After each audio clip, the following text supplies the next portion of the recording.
એએમસીના estate વિભાગની લાપરવાહી, overload ડમ્પરની લારીઓ ઝાડ સાથે અથડાતા રસ્તા પર પછડાઈ.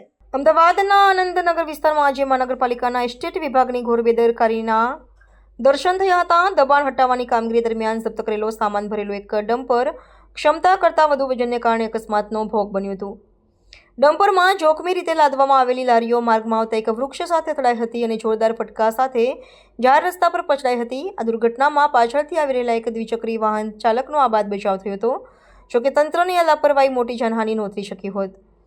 ઘટના બાદ માર્ગ પર વેરવિખેર થયેલી તૂટેલી લારીઓ અને જાહેરાતના પાટિયાઓ સમેટાતા કોર્પોરેશનના કર્મચારીઓ નજરે પડ્યા હતા. સ્થાનિક નાગરિકોમાં આ બાબતે રોષ જોવા મળી રહ્યો છે કે જપ્ત કરવામાં આવેલો માલ સામાન જો સુરક્ષિત રીતે લઈ જવામાં ન આવે તો તેને નુકસાન થાય તો તેની આર્થિક જવાબદારી કોની રહેશે?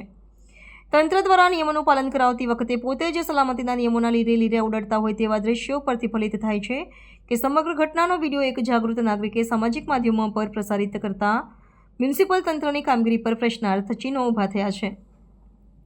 આ મામલે એસ્ટેટ વિભાગના ઉચ્ચ અધિકારીઓ દ્વારા હજુ સુધી કોઈ સત્તાવાર સ્પષ્ટતા કરવામાં આવી નથી. સામાન્ય રીતે જપ્ત કરેલી લારીઓ અને અન્ય સામાનને વ્યવસ્થિત રીતે ગોઠવવાને બદલે એકબીજા પર ખડકી દેવાની પદ્ધતિને કારણે અવારનવાર આવા જોખમી દ્રશ્યો સર્જાય છે.